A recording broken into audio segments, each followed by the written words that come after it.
But I have a really distinct take on how I view the suburban area of Tampa Bay. And it's an infrastructure play. It's an east, west, north, south. One of the most special things about Tampa is its orientation. That's what creates a ton of the value of how it applies to the state. So I'm going to use the suburbs as examples to explain the entire area. So I really hope you enjoyed today's take. Again, if this provides you any value at all, please consider subscribing to the channel, and let's get started. Okay, the first one on my list is the idea of going north and a little bit northeast of town. And that is Tampa Palms, Wesley Chapel. We'll throw in Zephyr Hills, Lutz, and Lando Lakes to the conversation. So what we're doing here is, let's say that everyone deems what is important, the minds of the people about Tampa as the main areas, right? Downtown Tampa, South Tampa, it's where all the attractions are, it's where everybody works for the most part if they commute. If you go about 25-ish miles above it, you go way up there, well, you get some benefits for doing so.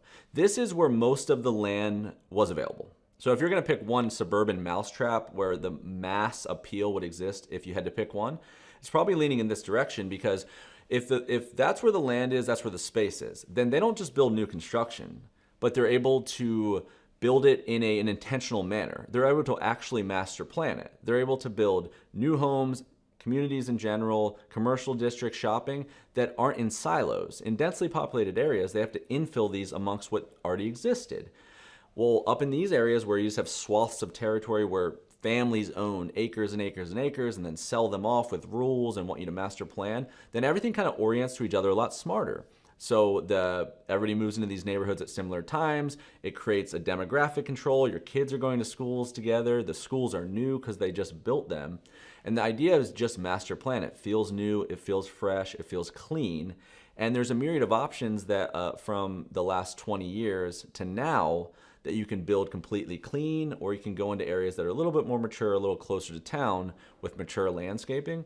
And it ends up satiating a lot of needs when it comes to both a residential standpoint and a hospitality standpoint, if you're okay with the sacrifice that in order to get that kind of benefit, you're not going to be 5 miles from the main districts. And with the advent of work from home and some of these things really emerging, I think Wesley Chapel is starting to become a lot more of, rather than an offshoot of Tampa, and it's like, yeah, of course you go up there and get a new house. I think it is going to be a place that you can potentially live, work, and play in the future, and that 25-mile commute is going to also add a lot of affordability. All right, number 2 on our list, we're going to head east. And think of this again as it's east, southeast of the city center, the airport area, downtown Tampa, etc. This idea is, think Brandon, Riverview. We're even going to go southeast to Omama, Apollo Beach, Ruskin. All of that's in play. But the concept here was simply affordability mixed with commutability. This is one of, still to this day, it's one of the best ways if you have to go into the main working districts of downtown Tampa, South Tampa, adjacent to those areas, even a little bit north of them. This was one of the easiest ways to get there. But the divide in what housing was, being that 5-10 miles, a world's different. Like any urban district, especially with like a South Tampa mixed in with the theme parks and all the sporting venues and stuff, like any district like that, the housing is going to be perceived value. It's going to be smaller, coming at premiums. More importantly, you're not going to get these large, sprawling 4 to 5 bedroom homes for $400,000 or $500,000 if you have a family, if you have 3 or 4 kids.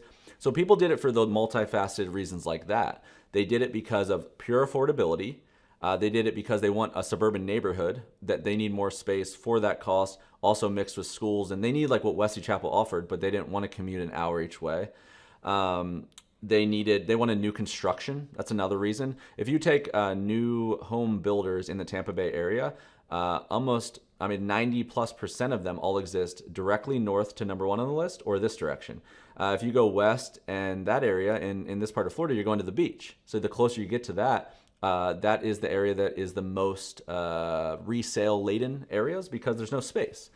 So that would be the value prop here of like, why would I pick Riverview or Brandon or something if I could pick Wesley Chapel? Well, it gives you access to parts of town a little bit easier than going north does, but you don't get, it's not going to feel like it's Master Plan USA. If you have new communities, they're going to be around stuff that already was there.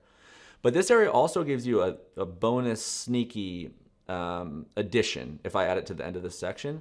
It's the idea of going southeast. So if you go southeast in this direction, one, it gets cheaper with every mile you go. Riverview, Apollo Beach is cheaper than Riverview. It's just south of it. Then you have Ruskin and you have Wamama, and you go that direction, it gets cheaper, right? Because you get further from that original value prop that I said. If Riverview, Progress Village, and West Brandon were the closest to town, the further you get from that, the more you save, the more new construction you can probably get. But this direction actually starts sneaking its way closer to Lakewood Ranch and Sarasota. It gets in between. And so if you have family in both areas, I've talked to couples that one worked in Tampa in the hospitality industry and one worked in Lakewood Ranch in the hospitality industry, and they shot in opposite directions, but they could afford the house in Wamama. That gives you a little sneaky perk too that actually applies to both towns. So anyway, that would be my premise for number 2 on the list. Okay, number 3 on the list is really the last major place we can go from a landed value standpoint when it comes to suburbs, and that's going west. Because that's the only other direction we can go. Because if you think about Tampa Bay, if you look on a map here, we'll show, by going directly south, which is the only one I didn't really name, it's water, it's Tampa Bay. So all you can really go is north, which is number 1. You can go east, which is number 2. You can go southeast, which is 2B, and you can go west. Now, west, I would say, and the reason it's 3 on this list, is it's the sandwich. It's the in-betweener. West in Southwest Florida is water. West in Tampa Bay, which is so large, is in between inland and water. And you get a little bit of the best of both worlds of everything I just said here. Because the main thing to me would be, if you go west, let's say on a map what I'm calling west, let's say it's Westchase, Carrollwood, Northdale, Town and Country, it's that general area, then you are almost dead even between Clearwater Beach and downtown Tampa. So everywhere else I mentioned, I was talking about your sacrifices to the main part of Tampa. But both of those don't get you closer to the beach at the same time. They get you further from town and further from the beach. This one gets you in between. So now you're equal distance in most places, if not closer to Tampa as number 2 on the list was. But you also at the same time get closer to Clearwater. And what Brandon doesn't do by getting east is get closer to the beach. And that's something that if people move to Tampa Bay, they might need a bigger city than Sarasota and Naples. But they're probably in Tampa Bay, not Orlando, a lot of the times because of coastal proximity. And if you can have the best of all of that in Tampa Bay, I think then it comes up there with one of the best places to live in the state, because it does kind of solve mini Sarasota, mini Naples, and have a larger city like a Miami or Jacksonville in not an overwhelming way. So West, I think, is really attractive from that standpoint. And then at the same time, Westchase was a relatively new suburb years back. So you do have the semblance of new construction here, more than you would have like in the heart of South Tampa. And then you have some old school, really family friendly areas like that Northdale, the Citrus Park, the Carrollwood. Those are mature, like wide lot, mature. The homes were built in the 80s and 90s, right? So you got to deal with that. But you can get the size that you would have had to go to Brandon for.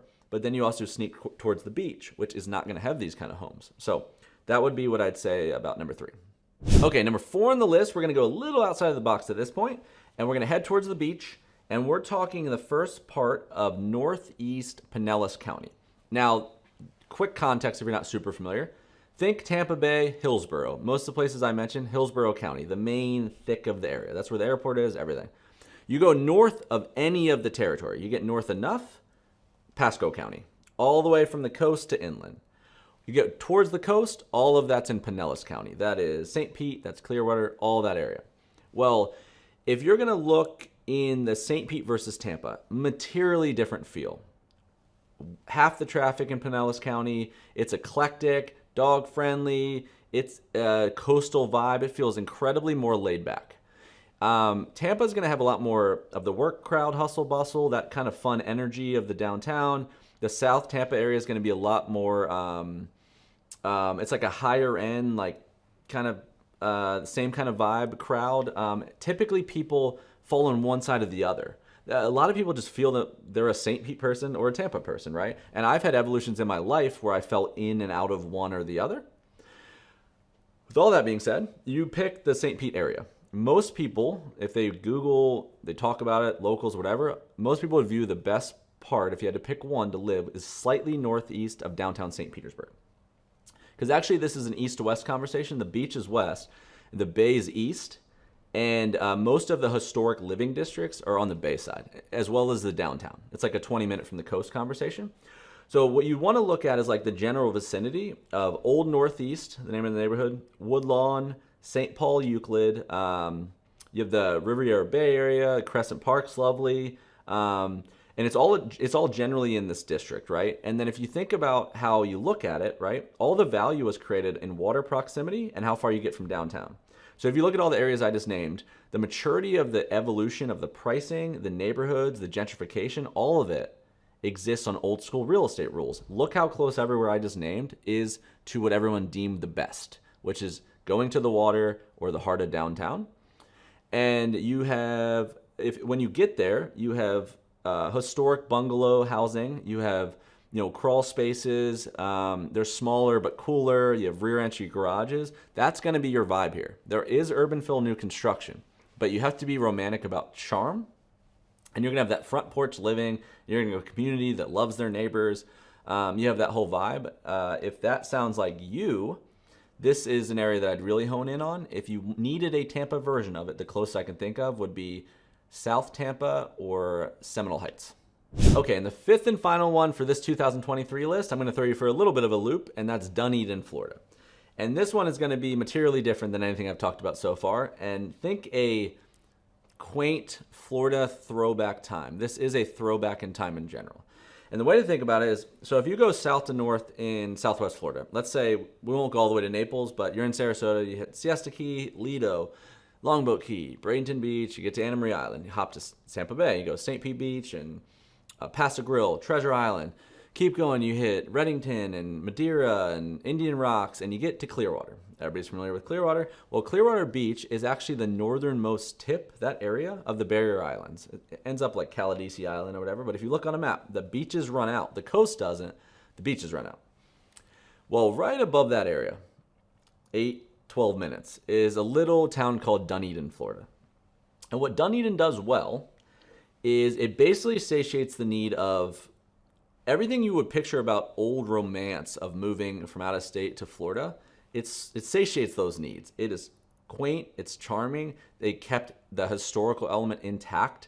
It's not blitzed with new construction, doesn't have a million high rises everywhere. It is on the Gulf side of the coast, but it's very close to the Bay side of the coast. So it has a little bit of both. It's not that far from the hustle bustle.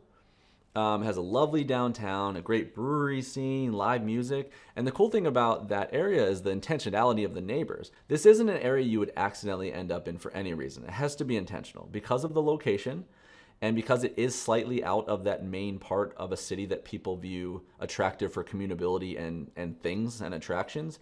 This sits right outside of it. People choose it. So typically when areas people are excited to choose, then they're happy they're there, they're happy you're there, and I feel like the town really ripples with that effect. So if you're someone that potentially, is an empty nester and you don't need to be in the thick of it, but you like Tampa more than a Sarasota or Naples, if you're a family that just wants to raise your kids with a different pace, like everybody assumes everybody wants Lakewood Ranch or Master Plan USA, not everybody wants that. I know several people that have described how they ended up from Wesley Chapel to Dunedin to me, and they're looking for something different. They're looking for that quality of life and that balance of their family, and they're fine with navigating the school infrastructure that exists with a smaller town.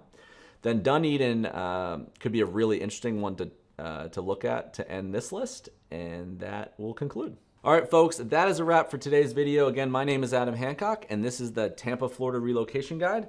I really hope you enjoyed it. If you did, please consider subscribing to the channel. You can see what we're coming out next. I'll probably do about 2 videos a week right now. But we're going to try to add as much value here going into the 24 market as possible. If you found this helpful at all, and we can assist you with buying, selling, and/or investing in the entire state of Florida, relocation, new construction, everything in between. I own a brokerage called the Sunshine State Company. Really, really unique team. We've been kind of doing this as an art form for a long time and helping you navigate large areas and make them more viable and finding you the best solution possible. So please reach out. All of our contact information will be everywhere. And finally, if you haven't checked it out yet, the sunshinestateco.com. We have downloadable resources, analytical tools. We have a lot of ways to contact, a lot of ways to watch more videos. And so make sure you check all of that out. Thank you guys so much for watching today's video, and we'll see you on the next one.